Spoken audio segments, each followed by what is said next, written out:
నమస్తే, welcome to red TV. నేను మీ పద్మావతి. ఈరోజు మనం బీజేపీ ఆఫీస్ దగ్గర ఉన్నాము. అయితే ఇక్కడికి ఎందుకు వచ్చాము అని అంటే కనుక ఢిల్లీలో ఘన విజయం సాధించినందుకు కనుక ఈరోజు మనం ఇక్కడ పార్టీ కార్యకర్తలతో మాట్లాడి అసలు ఎలా అనుకుంటున్నారు అనే దాని గురించి తెలుసుకునే ప్రయత్నం చేద్దాం. అండ్ మీరు కూడా చూసేయండి. నమస్తే. అసలు బీజేపీకి ఇంత ఘన విజయం వచ్చినందుకు మీరు ఎలా ఫీల్ అవుతున్నారు? అమ్మ, నేను రింగుల ఎన్నికల నాటి నుంచి పార్టీలో పనిచేసిన. చిన్న రాష్ట్రాల ఆసక్తితోటి టీఆర్ఎస్లో 20 ఏళ్ళు పనిచేసిన. ఈ శేష జీవితంలో ఆ జెండా కప్పుకొని చచ్చిపోవాలనేటువంటి ఆసక్తితోని మళ్ళీ బీజేపీలో పనిచేస్తున్నా. 27 సంవత్సరాల ఢిల్లీ, 27 సంవత్సరాల తర్వాత ఢిల్లీ ప్రాంతం, ఢిల్లీ సింహాసనం మా ఆధీనంలో ఉన్నది, కానీ ఢిల్లీ ప్రాంతం రావడం, ఒకప్పుడు మేము ఢిల్లీ మే దేకో గల్లీ మే దేకో అనేటువంటి నినాదంతో బతికిన వాళ్ళం. ఇవాళ ఢిల్లీ సంపూర్ణ విజయం రావడం హర్షణీయం. సార్, అసలు ఢిల్లీకి 27 సంవత్సరాల తర్వాత మళ్ళీ ఆధిపత్యం వచ్చినందుకు మీకంటూ ఘనత ఇచ్చింది. అండ్ అయితే ఇందులో ముఖ్య పాత్ర అక్కడ ముస్లిం మహిళలే పాత్ర వహించారు అని అంటున్నారు. వాళ్ళే మిమ్మల్ని ముందుకు నడిపించారు అంటున్నారు. దీనిపై మీ ఒపీనియన్ ఏంటి సార్? అసలు అంటే ముస్లిం పక్షపాతం అనేది లేకుండా, ఈ జాతి మత పక్షపాతాలు లేకుండా వాళ్ళు మీకు మద్దతు తెలిపారు అని అంటున్నారు కదా. సో దీనికి మీరు ఎలా రియాక్ట్ అవుతున్నారు? అంటే అభద్రతా భావానికి నెట్టి ఈ ప్రతిపక్షాలు ఈ మైనారిటీలను అభద్రతా భావానికి నెట్టి మేము భద్రత కల్పిస్తామనేటువంటి అపోహల వాళ్ళను బతికించారు. కాబట్టి ఈ త్రిపుల్ తలాక్ బిల్లు మీద మా పార్టీకి కానీ నరేంద్ర మోడీకి కానీ ఒక స్పష్టమైన అభిప్రాయం ఉన్నది. కాబట్టి ఆ మహిళలు మాకు సహకరించారు, సంపూర్ణంగా మమ్మల్ని అర్థం చేసుకున్నారు. మహిళలే కాక పురుషులు కూడా రేపు అర్థం చేసుకుంటారని నేను అనుకుంటాను. సార్, ఇంకోటి వచ్చేసి అసలు కేజ్రీవాల్ గారు ఓటమికి కారణం ఏంటి అనే దాని గురించి అసలు మీ మాటల్లో మేము తెలుసుకోవాలనుకుంటున్నాం. కేజ్రీవాల్ నిజాయితీ పేరు మీద వచ్చిన మాట నిజం. ప్రభుత్వ ఉద్యోగానికి రాజీనామా పెట్టి వచ్చిన మాట ఉత్సవం నిజం.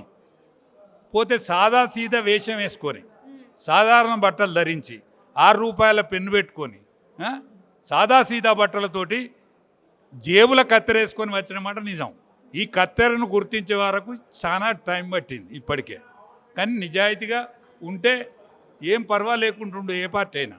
కానీ నిజాయితీ పేరు మీద జేబుల కత్తెరేసుకొని జేబులు కత్తిరించిండు కాబట్టి ఆయనకు కత్తెర ప్రజలేసింది. మళ్ళీ చాలా కాలం తర్వాత ఇప్పుడు బీజేపీకి మళ్ళీ ఆధిపత్యం వచ్చినందుకు మీరు ఎలా ఫీల్ అవుతున్నారు? మేము ఢిల్లీలో ఆధిపత్యం రావడం అనేది భారతీయ జనతా పార్టీ నిరంతరం 2014 నుండి కూడా నరేంద్ర మోడీ గారి నాయకత్వంలో నిరంతరం శ్రమ చేసుకుంటూ ప్రజల పక్షాన పనిచేసి, పేదల పక్షాన పనిచేసి అనేక పథకాలు, పేదలకు లబ్ధి పథకాలు ప్రవేశపెట్టిన చరిత్ర నరేంద్ర మోడీ గారికి. ఈ దేశ అభివృద్ధి కానీ, ప్రపంచంలో మనకు భారతీయులకు గౌరవం కానీ, ఒక విశిష్టత కానీ సంపాదించడం అంటే నరేంద్ర మోడీ గారి నాయకత్వం. దానిలో భాగంగానే ఢిల్లీ ప్రజలు కూడా, గల్లీలో ఉన్న రాష్ట్రాలు మొత్తం కూడా బీజేపీని, ఢిల్లీలో ఉన్న మన మేధావులను కూడా భారతీయ జనతా పార్టీకి పట్టం కడితే, మన రక్షణ విషయంలో కానీ అన్ని రంగాల్లో కూడా మన ఢిల్లీ అభివృద్ధి చెందుతున్న భావజాలంతో ఢిల్లీ ప్రజలు కళ్ళు తెరిచి ఈ నిజాయితీ పేరు మీద ఆమ్ ఆద్మీ పార్టీ చేసిన మోసాలని, లిక్కర్ స్కామ్ విషయం అయితేంది, మీకు తెలుసు, మనడానికి వాళ్ళందరూ కూడా జైలుకు వచ్చిన విషయం. వీళ్ళ నిజాయితీ పైకి మాత్రమే కనపడుతున్నది. వీళ్ళలో మొత్తం కూడా క్రిమినల్ థింకింగ్ ఉన్నది. ఈ దేశాన్ని సర్వనాశనం చేసే శక్తులకు అండ కల్పిస్తున్న ఢిల్లీ హెడ్ క్వార్టర్లో అనేక ఖలిస్తాన్ టెర్రరిస్టులకు కానీ, తర్వాత ఇస్లామిక్ టెర్రరిస్టులకు కానీ వీళ్ళు ఆశ్రయం ఇస్తున్న విషయం కూడా ప్రజలు తేలిపోయి, ఇవాళ ముస్లింలో శాంతి కోరేవాళ్ళు, ముస్లింలో ఐక్యత కోరేవాళ్ళు, లౌకికత్వం కోరే వాళ్ళందరూ కూడా, ముస్లిం స్త్రీలు కానీ జెంట్స్ కానీ అందరూ కూడా ముక్తకంఠంగా ఓటేసి వాళ్ళ భారతీయ జనతా పార్టీ గెలిపించారు. అది మనం చెప్పడం కాదు. ఎవరైతే ముస్లిం ఇమాం, ఎవరైతే ఆల్ ఇండియా ఇమాం అసోసియేషన్ చైర్మన్ మౌలానా సాజిద్ రషీద్ తన జీవితంలో మొదటిసారిగా నేను బీజేపీ ఓటేసినట్టు బహిరంగంగా చెప్పడం జరిగింది. అంటే కారణం ఏంది చెప్పిండంటే, కాంగ్రెస్ పార్టీ కానీ ఆమ్ ఆద్మీ పార్టీ కానీ లౌకికవాదం పేరు మీద, లౌకికవాదానికి మోసం చేస్తూ ప్రజలను మభ్యపెట్టి ముస్లింలకు కూడా అన్యాయం చేస్తుర్రు అని మేము గుర్తించినా కాబట్టి నేను భారతీయ జనతా పార్టీకి ఓటేసినట్టు గర్వంగా చెప్పుకోవడం జరిగింది. అంటే రిజల్ట్కు ముందే ఒక చైర్మన్, ఆల్ ఇండియా చైర్మన్, మేము బీజేపీకి బహిరంగంగా మేము ఓటేసినని చెప్పుకుంటే ముస్లింలందరూ కూడా వాళ్ళు ఏం ఆలోచన చేస్తున్నారు?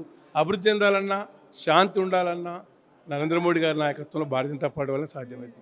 కాబట్టి పేదల అభ్యున్నతి కోరే పార్టీ ఏంటంటే భారతీయ జనతా పార్టీ.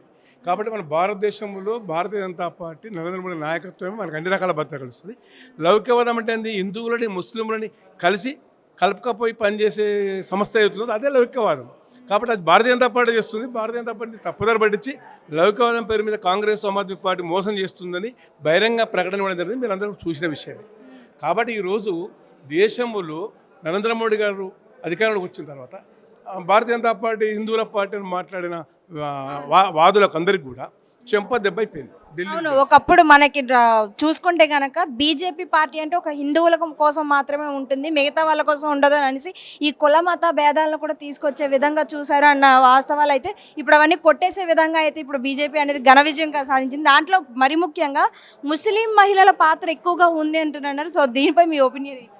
నరేంద్ర మోడీ గారు 2014 అధికారంలో రాగానే మొట్టమొదటిసారిగా ముస్లిములు ఇస్లాం మతములో ఛాందసవాద భావంతో వాళ్ళు ఏదైతే చట్టం ఉందో, వివాహ చట్టం ఉందో, వాళ్ళ ముస్లిం లా ప్రకారంగానే వివాహ చట్టం అమలులోకి ఉన్నది. దాంతో అక్కడ ముస్లిం స్త్రీలకు పూర్తి స్వేచ్ఛని అనగదొక్కడం జరిగింది, కాలరాయడం జరిగింది.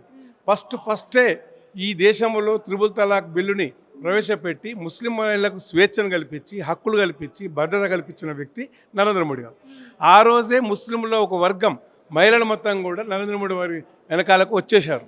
దాంతోపాటు ముస్లింలో ఉన్న పేద వర్గాలన్నీ కూడా ఏ పథకం ప్రవేశపెట్టిన నరేంద్ర మోడీ గారు కులము మతము ప్రాతిపదిక లేదు, పేదవాడు ఉన్నవాడా అనే లక్ష్యంగా పథకాలు ప్రారంభమైంది. తర్వాత 23 కోట్ల మందికి జన్ధన్ అకౌంట్ తీసి ఒక్క రూపాయి పెట్టకుండా వాళ్ళకి అకౌంట్ కల్పించి డైరెక్ట్గా గవర్నమెంట్ పథకాలన్నీ లబ్ధిదారులకు ప్రత్యక్షంగా డైరెక్ట్ అకౌంట్లకు అమౌంట్ పోయే విధంగా ఎలాంటి అవినీతికి ఆస్కారం లేకుండా, పైరవేలకు ఆస్కారం లేకుండా లబ్ధిదారులకు చేకూర్చే విధంగా పథక అకౌంట్ తీయడం జరిగింది. దాంతో ప్రజలందరికీ కరోనా సమయంలో నరేంద్ర మోడీ గారు ఆపద సమయంలో పేదవాళ్లకు ఇమ్మీడియట్లీ 500 రూపాయల అకౌంట్లోకి వేసి వాళ్ళని ఆదుకోవడం జరిగింది. 5 కిలోల బియ్యం ఇచ్చి ప్రతి ఒక్కరికి ఈరోజు 5 ఏళ్ళు కూడా ఎక్స్చేంజ్ చేయడం జరిగింది. అట్లా చెప్పుకుంటూ పోతే మనం ముందు ఏమన్నా ఎక్స్పెక్ట్ చేయొచ్చు అంటారు మనం? ముందు భారతీయ జనతా పార్టీ అన్ని రాష్ట్రాల్లో, ఇంకా మిగిలిన ఇప్పుడు కాంగ్రెస్ పార్టీ ఉన్నది 3 రాష్ట్రాలు, హిమాచల్ ప్రదేశ్ ఒకటి, కర్ణాటక కూడా, తెలంగాణ.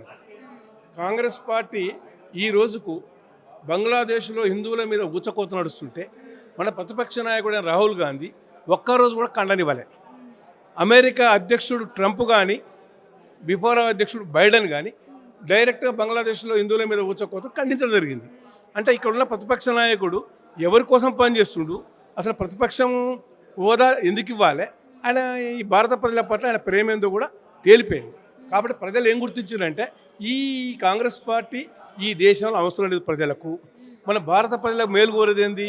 భారతీయ జనతా పార్టీ.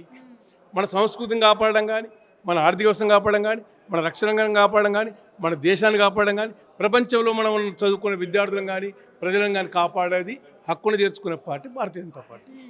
కాబట్టి మనమే కాదు, అనేక పేద దేశాలు కూడా సాయం చేసి మన దార్శనికత చూపించుకునే శక్తి మనం నరేంద్ర మోడీ గారికి ఉన్నది.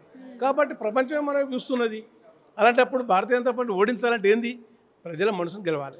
ప్రజల మనసు గెలవాలంటే ఒక్క రోజులో అయ్యే పని కాదు. Already Bharatiya Janata party నిద్రపోదు. ఇవాళ మనం మహారాష్ట్రలో గెలిచినాం కానీ ఆనందంతో నిద్రపోయే పార్టీ కాదు ఇది.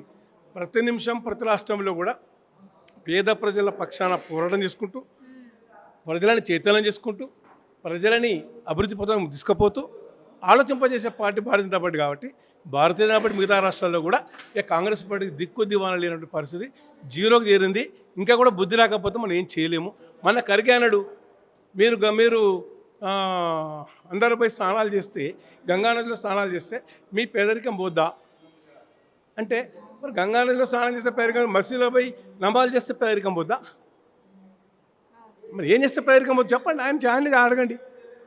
ఒక మతాన్ని, ఈ దేశంలో మెజారిటీ పాపులేషన్ ఉన్న మతాన్ని కించపరుచుకుంటూ మాట్లాడడం అనేది ఒక జాతీయ పార్టీ అధ్యక్షుడు, అది ప్రజలు ఆలోచిస్తున్నారు. వీళ్ళు ఎవరి కోసం పనిచేస్తున్నారు? దేశ మత సాంప్రదాయం కాపాడరు, దేశ ప్రజల మధ్యన ఐక్యతను కోరుకుంటలేరు, దేశ ప్రజల మధ్యన అనైక్యతను కోరుకుంటున్నారు. వాళ్ళ స్వార్థపూరిత ఓటర్ రాజకీయాల కోసం రాజకీయం చేస్తున్నారు. భారతీయ జనతా పార్టీ ఏ రోజు కూడా ఓట్ల కోసం ఆలోచించలే. భారతీయ జనతా పార్టీ ప్రజల కోసం పనిచేస్తుంది, పేద ప్రజల కోసం పనిచేస్తుంది, పేదల లక్ష్యంగా పనిచేస్తుంది. పథకాలను కూడా పేదల కోసం ప్రవేశపెట్టడం జరిగింది. చెప్పుకుంటూ పోతే వందల వేల పథకాలు నరేంద్ర మోడీ గారు ఈరోజు ప్రవేశపెట్టి నరేంద్ర మోడీ మాట ఇచ్చినట్టే ప్రజలకు ఏం తెలిసింది? నరేంద్ర మోడీ మాట అంటే ఆచరణ, మాట అంటేనే ఆచరణ. ఏ పథకం ప్రవేశపెడతా అంటే ఆ పథకం ప్రవేశపెట్టి అమలు చేసి చూపించాడు. ఇవాళ మన దగ్గర ఎస్సీల విషయం తీసుకున్నాం. మందకృష్ణ మాదిగ నాయకత్వంలో ఎస్సీ వర్గీకరణ కోసం 30 ఏళ్ళ నుంచి పోరాటం చేస్తున్నారు. అరే ఈ వర్గం అన్యాయం జరుగుతుందని చెప్పేసి నరేంద్ర మోడీ దృష్టికి పోయిన తర్వాత ఇమ్మీడియట్లీ వర్గీకరణకు నరేంద్ర మోడీ పూర్తి మద్దతు ఇచ్చి ఆ వర్గీకరణ కార్యక్రమాన్ని ఇవాళ అమలు చేస్తున్న విషయం కూడా మీరు చూస్తున్నారు. అట్లా ఏ వర్గం, ఉదాహరణకు ఈబీసీ స్కాలర్షిప్ ఉన్నది. అరే అగ్రవర్ణంలో పేదలు ఉన్నారు, వాళ్ళు విద్యలో వెనకబడరు, వాళ్ళకి మనం సహాయం చేయకపోతే వాళ్ళు అనగారిపోతారని గుర్తించి ఎవరు ఉద్యమాలు చేయలే? ఈబీసీ స్కాలర్షిప్ ఇవ్వమని ఎవరైనా ఉద్యమాలు చేశారో చెప్పండి. మరి నరేంద్ర మోడీ గారు ఒక బీసీ నాయకుడు, మరి ఈబీసీ స్కాలర్షిప్ 10% రిజర్వేషన్ ఎందుకు ఇచ్చాడు?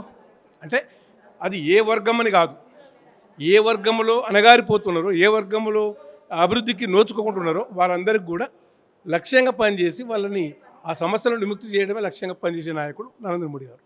కాబట్టి ఈ దేశంలో, భారతదేశంలో నరేంద్ర మోడీ గారు ఈ 10 సంవత్సరాలు కాదు, 15 సంవత్సరాలు కాదు, ఇంకా 10 సంవత్సరాలు కూడా నరేంద్ర మోడీ గారు కావాలని కోరుకుంటారు తప్ప ప్రపంచమే వాళ్ళ పాకిస్తాన్లో ఉన్న వ్యాపారస్తులు మేధావులే చెప్పారు, మాకు నరేంద్ర మోడీ గారి నాయకుడు ఒకడు ఉంటే బాగుండేది, మా పాకిస్తాన్ దేశం వల్ల అభివృద్ధిలోకి పోయేదని మాట్లాడారు.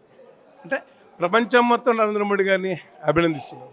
రష్యా అధ్యక్షుడు పుతిన్ ప్రపంచంలో టాప్ 3 కంట్రీస్లో ఈజ్ పవర్ఫుల్ అధ్యక్షుడన్న రష్యా అధ్యక్షుడు పుతిన్ కూడా ఎన్నోసార్లు నరేంద్ర మోడీ గారు చాలా good leader, dynamic leader, Narendra మోడీని అప్రిషియేట్ చేసుకుంటూ కితాబు ఇవ్వడం.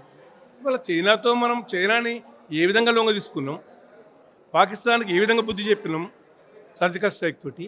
ఇవాళ బంగ్లాదేశ్ మనం ఎంత సాయం చేస్తే, బంగ్లాదేశ్లో రివర్స్ ఉద్యమాలు చేస్తే అయినా మనం భరిస్తున్నాం ఓపికతో. మనం తెలుసుకుంటే గంటలో బంగ్లాదేశ్ని సిలిండర్ చేయిస్తాం. ఆ శక్తిలేక కాదు, చేయలే కూడా కాదు, వాళ్ళు ఆలోచించుకొని ప్రజల్లో ఆలోచన మార్పు వచ్చేంత వరకు వాళ్ళకి అవకాశం ఇద్దని ఇచ్చారు. ఈరోజు బంగ్లాదేశ్లో ఏమున్నది? ఆకలి లేదు, ఆకలి చాలు వస్తున్నారు, కంపెనీలన్నీ కుంటుపడిపోయినాయి, కరెంటు లేదు, ఉత్పత్తి లేదు, అమెరికా వాడు మొత్తం సహాయాన్ని నిలిపేసిండు. అసలు అక్కడ బంగ్లాదేశ్లో ఏమైంది? వాళ్ళ మొత్తం అరాచకం సృష్టించబడింది. కాబట్టి నరేంద్ర మోడీ గారి నాయకత్వం ప్రపంచం మొత్తం విశ్వసిస్తున్నది, కోరుకుంటున్నది. కాబట్టి మన భారత ప్రజలకు ఆదర్శప్రాయుడు,